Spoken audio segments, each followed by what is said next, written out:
आप देख रहे हैं सरंजना टाइम्स। बीएलओ ने शादी से एक दिन पहले दे दी अपनी जान। अति पिछड़ा वर्ग के वोटर्स के नाम हटाने का दबाव। एक के बाद एक कम से कम 20 बीएलओ दे चुके अपनी जान। कब जागेगा चुनाव आयोग? कब दिखेगा भारतीय जनता पार्टी की आंखों में आंसू? राहुल गांधी के सवालों का जवाब देने से क्यों बच रहा चुनाव आयोग? गुजरात से ही बीएलओ रमेश की मौत, गुजरात से ही बीएलओ सहायक उषाबेन की मौत, बीएलओ सहायक कल्पना पटेल की मौत गुजरात से ही। गुजरात की एक और मिसाल डिंकल की मौत। केरल में बीएलओ अनीश ने की आत्महत्या। राजस्थान में भी बीएलओ मुकेश ने अपनी जान दी। राजस्थान की एक और मिसाल बीएलओ हरिओम की मौत। राजस्थान में एसआईआर सुपरवाइजर संतराम की मौत। मध्य प्रदेश में उदय भान ने की आत्महत्या। मध्य प्रदेश में बीएलओ भुवन की मौत। मध्य प्रदेश से ही बीएलओ रमाकांत की मौत। मध्य प्रदेश में ही बीएलओ सीताराम की मौत। मध्य प्रदेश से एक और मिसाल आती है मनीराम की मौत। मध्य प्रदेश की एक अन्य मिसाल सुजान की मौत। पश्चिम बंगाल का अगर हम रुख करें तो यहां फिर कई ऐसी ढेरों मिसाल सामने आती है। शांति अपनी जान दी, नमिता उसकी मौत, रिंकू तरफदार उसने अपनी जान दे दी। उत्तर प्रदेश में विजय कुमार वर्मा की मौत। तमिलनाडु की अगर बात करें तो बीएलओ जहिता ने अपनी जान दी। उत्तर प्रदेश में विपिन यादव जिसकी मिसाल मैंने अभी अभी आपको दिखाई, यहां पर आप देख चुके हैं। इसके अलावा आप देख रहे हैं उत्तर प्रदेश से ही लेखपाल सुधरता ने अपनी जान दी। और अगर हम तमिलनाडु की बात करें तो आंगनवाड़ी सेविका उन्होंने आत्महत्या की, यानी कि अपनी जान दे। नमस्कार, मैं हूं जगत सिंह अवाना और आप देख रहे हैं सरंजना टाइम्स। दोस्तों, लोकतंत्र की सबसे बड़ी खूबसूरती यह होती है कि लोकतंत्र में जवाबदेही होती है। लोकतंत्र उसको कहते हैं जिसमें हर संस्था अपने देश के नागरिकों के प्रति जवाबदेही होती है। परंतु कुछ समय से ऐसा प्रतीत होता है कि सारी संस्थाएं केवल सरकारी काम के लिए बनी हुई हैं। सरकार का काम करती हैं, सरकार को जो पसंद आता है वो काम करती हैं। ईडी हो, सीबीआई हो, पुलिस हो या कोई भी प्रशासनिक वो हो, वो सभी सरकार के पीछे ऐसे खड़े हो जाते हैं कि मानो इनका जनता से कोई लेना देना ही नहीं है। पहले क्या होता था? पहले हर चीज की जवाबदेही होती थी। अगर कोई गलत काम कर रहा है तो उसकी जवाबदेही होती थी। अगर कोई व्यक्ति किसी को प्रताड़ित कर रहा है उसकी जवाबदेही होती थी। परंतु अब पता नहीं क्यों इस लोकतंत्र में केवल वो काम हो रहे जो सरकार को पसंद आते हैं और जो सरकार के फायदे की बात करते हैं।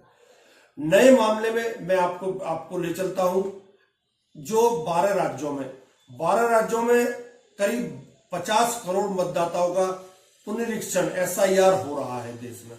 उस एसआईआर में के तहत कौन क्या कर रहा है, किसको भुगतना पड़ रहा है, ये सब आज हम जानेंगे।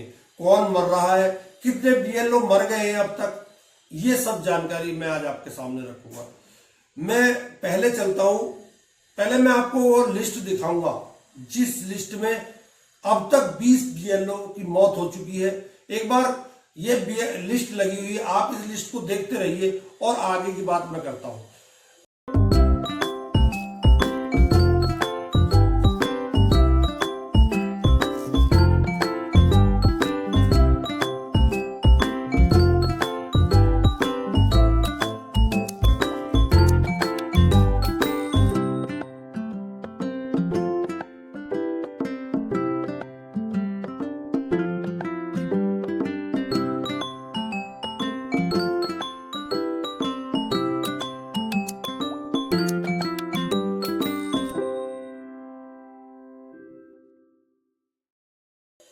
सवाल यह है कि जब जवाबदेही है प्रशासन की, जवाबदेही है सरकार की, तो फिर जवाबदेही से बच क्यों रहे हैं?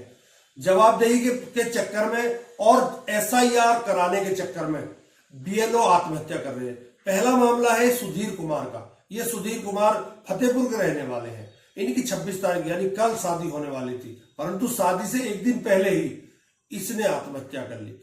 सबसे बड़ी बात, एक दिन बाद उनकी शादी होने वाली थी, मगर शादी से एक दिन पहले सुधीर ने अपनी जान दे दी। पत्रकार पीयूष राय ने उनकी यह तस्वीर पेश की है। यह अपने आप में निहायत ही सिहरन पैदा करने वाली मिसाल है। आखिर क्या वजह है, क्या मजबूरी थी कि सुधीर कुमार जो कि एक लेखपाल हैं उत्तर प्रदेश के फतेहपुर में, उन्होंने अपनी जान दे दी, क्योंकि एसडीएम ने उन्हें फरमान जारी कर दिया था कि आपको तुरंत सस्पेंड कर दिया जाएगा।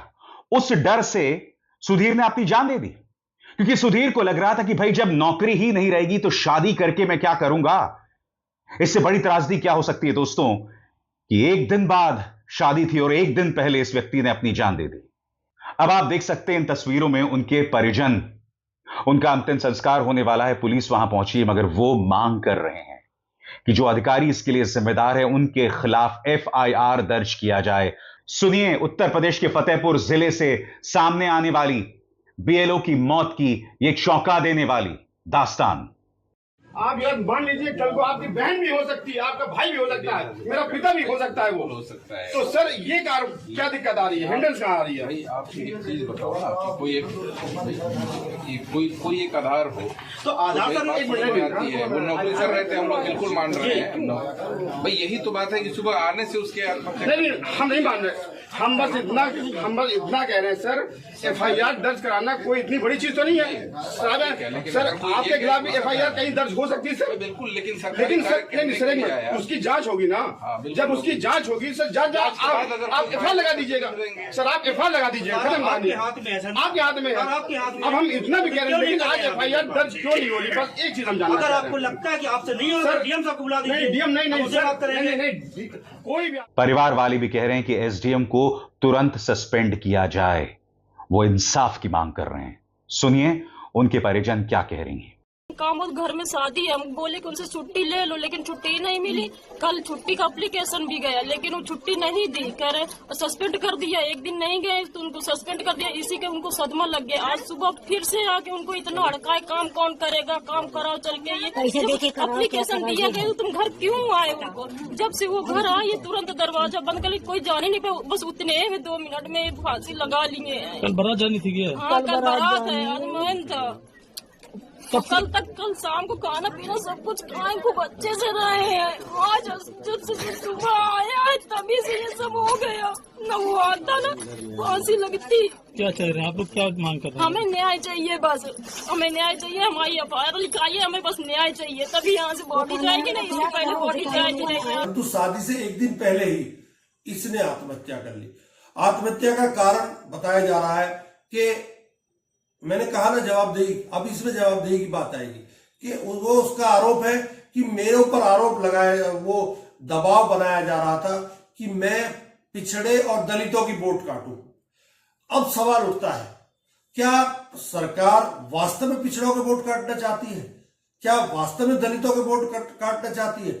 वो इसलिए काटना चाहती है क्योंकि लोकसभा चुनाव में 43 सीट पर हार के बाद बीजेपी बौखला गई है। बीजेपी को कहीं ना कहीं लगता है कि अगर दलित और ओबीसी के वोट नहीं काटे गए तो कहीं ऐसा ना हो 2027 के चुनाव में हमें हार का मुंह देखना पड़े। सवाल ये उठता है, क्या ओबीसी इस देश के नागरिक नहीं है? क्या उन्हें वोट देने का अधिकार नहीं है? क्या वो अपने मनपसंद कैंडिडेट को चुनने का अधिकार उनके पास नहीं है? वो अधिकार छीन कर किसको देना के चाहती है सरकार? ये फतेहपुर के जो सुधीर कुमार मरे हैं, जिन्होंने आत्महत्या की है, इनकी आत्महत्या कहीं ना कहीं सवालों के घेरे में है। प्रशासन सवालों के घेरे में है। आखिर इसको छुट्टी क्यों नहीं मिल रही थी और दबाव क्यों बनाया जा रहा था? कहा जाता है कि इसके घर पे नायब तहसीलदार पहुंच गए, इसने एक दिन छुट्टी ले ली, हल्दी वगैरह का कोई फंक्शन था, उसके लिए इसने छुट्टी ले ली, तो नायब तहसीलदार इसके घर पर पहुंच गए और इसको डराया धमकाया। उसके बाद इसे ले गए। शाम को ये आया, अपने परिवार में अपने घर वालों से इसने बात की और अपने घर में इसने कहा कि मेरे ऊपर बहुत दबाव है, मैं काम करूं या शादी करूं, इसके ऊपर यह भी था। परंतु प्रशासन इन सब चीजों से पल्ला झाड़ रहा है। प्रशासन का कहना है कि इसने 3 दिन की छुट्टी मांगी थी, हमने इसे 10 दिन की छुट्टी दी। तो क्या ये झूठ बोल रहा था? मरने से पहले इसका वीडियो जो आया है, क्या वो झूठा वीडियो है? क्या इस वीडियो की कोई सच्चाई नहीं है जिसमें उसने आरोप लगाया है कि मैं मुझसे ओबीसी और दलितों के वोटों को काटने की बात कही जा रही थी? सोचने वाली बात है। दूसरा मामला है विपिन यादव का। यह मामला है गोंडा का। विपिन यादव ने जहर खा लिया। विपिन यादव का जो साला है उसने गंभीर आरोप लगाए हैं। वहीं उसके पिता ने आरोप लगाए हैं कि मेरे बेटे के ऊपर दबाव बनाया जा रहा था कि आपको दलितों का और ओबीसी का वोट काटना है। मैं कैसे किसी का वोट काट सकता था? उसने जहर खा लिया। उसे गोंडा के अस्पताल में भर्ती कराया गया, परंतु वहां से जब उसको ठीक नहीं हुआ तो उसको लखनऊ ले जाया गया, जहां रास्ते में उसकी मौत हो गई। इसकी मौत का जिम्मेवार आखिर कौन है? इसके परिजन क्या बोल रहे हैं, एक बार आप सुन लीजिए।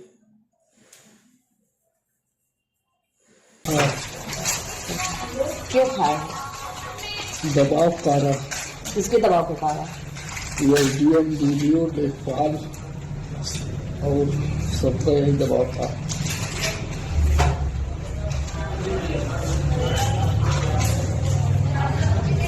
अब कोई आ रहा है आपको? वो कहते हैं जिसका मरना था उसका चला गया। प्रशासन बाद में किसके लिए क्या करता है ये आप भी बहुत अच्छी तरह जानते हैं। सुप्रिया श्रीनेत ने ट्वीट किया है और ये जो वीडियो मैंने लिए थे, पीयूष राय एक पत्रकार है, उनके वीडियो है ये, मैं उनके लिए उसके लिए धन्यवाद बोलता हूं। सुप्रिया श्रीनेत क्या बोल रही हैं? वहीं दूसरी तरफ राहुल गांधी ने एक बार फिर से चुनाव आयोग पर गंभीर आरोप लगाए। चुनाव आयोग को कटघरे में खड़ा किया राहुल गांधी ने कि आप किस तरह काम कर रहे हैं इस देश में। चुनाव आयोग केवल बीजेपी का पिट्ठू बनकर रह गया है, ऐसा आरोप राहुल गांधी लगा रहे हैं। परिजनों के दावों के बाद राहुल गांधी ने इस मुद्दे पर करारा प्रहार किया है। बकौल राहुल गांधी, ओबीसी वोटरों के नाम काटो वरना नौकरी चली जाएगी। दबाव, धमकी और नतीजा आखिर में आत्महत्या। एसआईआर के नाम पर पिछड़े, दलित, वंचित, गरीब वोटरों को लिस्ट से हटाकर बीजेपी अपनी मनमाफिक वोटर लिस्ट तैयार कर रही है। चुनाव आयोग लोकतंत्र की हत्या की जिम्मेदार है।